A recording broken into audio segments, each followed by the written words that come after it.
Hello my friends, welcome back to the channel. It is officially break for me. I am off from work, but I am still doing some things here and there. Of course, I have to. Today is mostly a free day. Very excited about that. As always, as you saw for breakfast, I have my tofu egg salad on miche sourdough from Wegmans. I've just been defaulting to that and not experimenting lately. I also have a big jug of water here. I have my vitamins. My vitamins are from Care Of, if you are wondering. I always have a link for it in the description box, and I always have the recipe for this in the description box as well. I'm all set up for breakfast. I'm very excited to eat this, as always. Oh, that was my first sip of water for the day, and it was lovely. I think my favorite thing about being off so far, it's only Tuesday, but my favorite thing are the mornings. I just feel like a really long, drawn out, slow morning has done such wonders for me. I kind of sit in the kitchen after having my breakfast and I sip on my coffee. I do a bit of journaling, and I just do things that I don't typically get to do because as soon as I wake up and have breakfast, it's time to get straight into work. And I've been allowing myself the space to have a slow morning and it's really great. I have this video to do, of course, and then I'll be editing it later, but I'll also be writing a recipe for the blog. I'm pretty sure it's going to be a recipe this week. I usually go back and forth between like a wellness post and a recipe post on theconsciousrootnyc, and I think this week I want to do a recipe. Still brainstorming. I would love to know if you're sort of like a repeat meal person. Are you a meal prepper and you're fine with eating the same thing multiple days in a row? Or do you like to mix it up like every single day?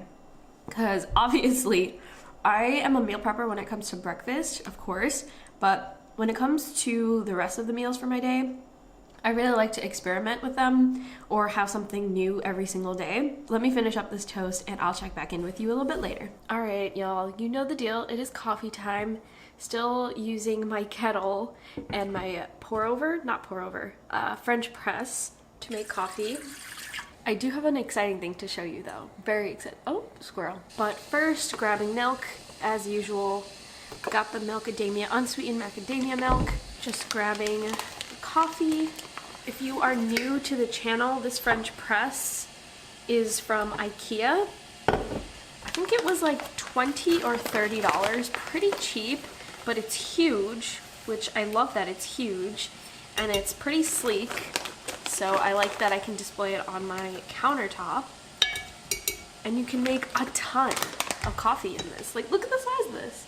I usually only get it to like this point, but imagine if I had like company over or something, I can make many cups in this. Okay, so while that is brewing, by the way, if you are interested in a tutorial on how to make coffee with the French press, let me know. I think somebody had sent me a message asking me about it, saying that they were intimidated by the whole process of a French press, which is so fair. I remember when I first started using French presses, I did a lot of research beforehand. At the time, I was a barista, so I spent a lot of time just looking up coffee things. And so when I learned at that point in my life, it did seem intimidating, but now once you just get into the routine of making coffee in the French press, it is so easy. It's just as easy as any kind of coffee making technique. I mean, there are extra steps, but I personally like to take the extra step and make the coffee in the French press. It makes it a little bit more special, slows down my time a little bit, which is something that I try to do in my daily routines. So yeah, let me know if you're interested in knowing about that. But while this is brewing, the mug that I'm gonna use today is the Ember mug. If you have been watching my videos for the past few weeks, you'll know I've been talking about this mug and I've been complaining about just hating cold coffee because I make a coffee every single morning and it lasts maybe 5 minutes at most until it becomes ice cold. And I didn't realize before how frustrating that is. It's so annoying because after 5 minutes, I've only taken a couple of sips and then the whole coffee is like a waste.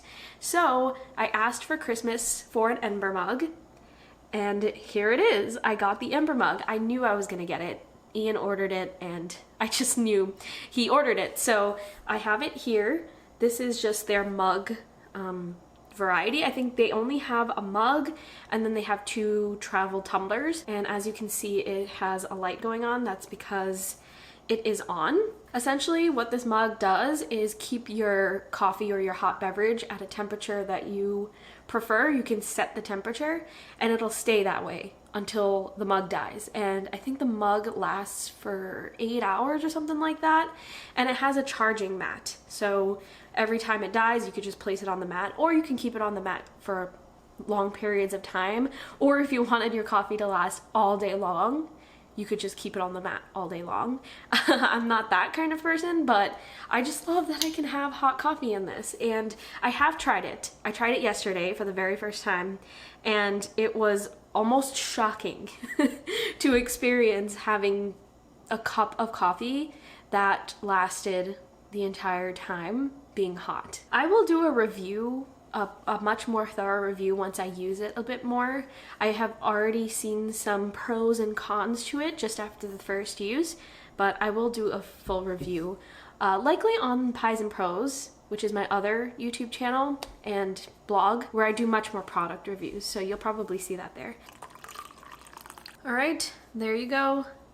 Have me a cup of coffee. I think it's supposed to be, oh, there you go. So as you can see, the light is blinking. I'm pretty sure that means that it is coming up to the temperature that it needs to. And then once it stops blinking, it'll be at the temperature and it'll stay there, which is super cool. And I guess that's it for now. I'll be sipping on this for quite some time now that I'm able to, and I'll check back in with you for lunchtime. Hey friends, so I almost walked away, went over to the kitchen table with my lunch, completely forgetting that I was doing a what I eat in a day video today.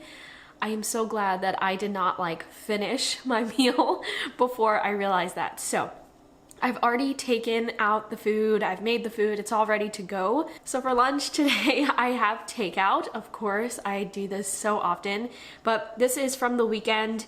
Right after the holidays, we decided to get some vegan Chinese food. So I went and got myself some vegan wonton soup. The restaurant that we go to, they make these handmade pulled noodles. So I got the wonton soup with the noodles in it.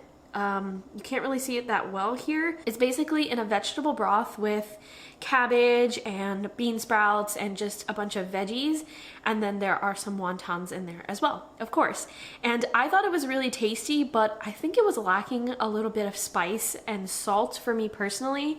So what I did was added a little splash of liquid aminos and then a splash of sriracha. And that made it taste so much better. I already gave it a taste, but I'll give it another taste. Let me know if you are also a big soup fan. Like, I'm a soup enthusiast. I don't get to enjoy it enough because Ian doesn't like soup, but I love soup. It's so good. It tastes like the vegetables that are sort of like sitting in it, which is like a good indicator that you're like extracting a lot of flavor from those vegetables. And me adding the little bit of liquid aminos gave it that salty kick that I was looking for. Oh, I also added a couple sprigs of green onion. I just wanted to freshen it up a little bit since it was sitting in the fridge for a couple of days, and that also helped it a ton. I'm so excited to eat this. I'm not going to slurp any noodles and offend anyone or bother anyone, so I'm just gonna go ahead and enjoy this massive bowl. Actually, while I'm eating my soup, it's out of frame. I couldn't get the camera to get everything, but it's here. While I'm enjoying this, I kind of wanted to talk about my 2022 goals when it comes to this channel and the Conscious Root in general. So I've been doing a bit of thinking, and I really want to be consistent in what I'm posting. I feel like I do a good job with that here on YouTube. I'm always doing a what I eat in a day video, and they're pretty consistent. I keep the structure pretty much the same. I feel like I'm in a good space when it comes to this YouTube channel, but I do want to be more consistent on places like TikTok and Instagram and stuff, and just on the blog as well. I really want to grow the blog in 2022. I would like to develop more so that by the end of 2022, I have like a solid collection of recipes on the blog so people can browse. I'm also brainstorming on how to add more interesting articles to the blog. So not just recipes and not just like going vegan guides, but maybe some more fun things, something that just spices things up so that I'm not constantly pushing out the same kinds of posts. At least when it comes to the blog. I like being consistent on social media, but when it comes to the blog, I would like to experiment some more. But I'm very excited for the new year and creating new goals and kind of like manifesting them throughout the entire year. That's something that I am a huge fan of doing. But if you have any feedback, if you want to see longer videos, shorter videos, voiceover videos, whatever it may be, let me know in the comments. I would love to take your feedback and implement it into all of this goal setting that I'm doing right now. Yeah, it'll be really exciting. Obviously, I want to post what you are interested in seeing. So any feedback that you have, whether it may be on this channel or social media or the blog, feel free to let me know. I'm going to slurp away and I'll talk to you a little bit later. I'm having a snack that's not really a snack. I got these chocolates, right? They're chocolates. I got them from Veg News. They were doing this sort of like campaign with Source, which is the name of the brand here, where like if you checked your email, if you're subscribed to Veg News's newsletter, they were sending a bunch of these chocolates out to subscribers for free. All you had to do was just like enter in your shipping information and they sent it to you for free. So I got a bag of this, and the reason why I sound confused when I say chocolate is because they're chocolates, but they're vitamin infused chocolates.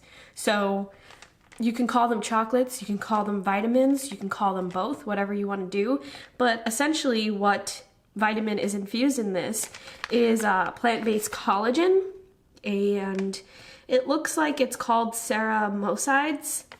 I don't exactly know the science behind this just yet. I will be looking into it, but it's essentially just collagen chocolates. And so it's kind of a snack, kind of a vitamin intake. I don't know. All I know is that I tried these already. This is what they look like. Essentially like giant M&Ms. And that's exactly what they taste like. They taste like M&Ms. And so I'm basically just snacking on some chocolates right now. If you want to get a quick screen grab of that. Hello again. It is not quite dinner time yet, but I'm going to be doing a little bit of prep beforehand because what I'm making today for dinner is chicken tikka masala with rice, and the chicken is going to be tofu. So what I did was I got a super firm block of tofu, and Ian and I did this little like freezing technique. I'm sure you've heard of it before from like larger YouTube channels, but essentially we put this block just like this in the freezer. We let it freeze solid, and then we thawed it, and then we froze it again, and then thawed it again. So basically in that process, this gets a completely different texture than what you typically get with tofu. It's not like soft and rubbery, but instead it has like a gritty and chickeny texture. It's kind of unreal. I don't know how that happens, but it happens just by using this freezing technique. So we've done this already, and so I'm just going to tear the block up into pieces, into chunks, so that they look like pieces of chicken. I'm basically going to marinate this for a few hours so that it can absorb all of that tikka masala flavor, and then I'll continue cooking it later on, which you'll see. What I have right now, again, is that frozen technique tofu. I have mayo and vegan sour cream, vegan mayo and vegan sour cream. Traditionally, you're supposed to use yogurt, but I don't have any. So I'm gonna use the last bit that I have of this vegan sour cream and put the rest of vegan mayo to make up for that. I have lemon, I have ginger, I also have garlic over there. I'll grab that in a second. And then the thing that's gonna make this so easy, I have here a tikka masala house blend. So all of the spices that go into tikka masala are already in this mix here, and it's gonna be so simple. Where I got this mix from is a spice store in Brooklyn. I can't remember the name off the top of my head. I'll put it in the description box. That spice shop in Brooklyn has so many things. It's where I get my black salt as well. I'll actually do a bit of a clip so that you can see the texture of the tofu as well.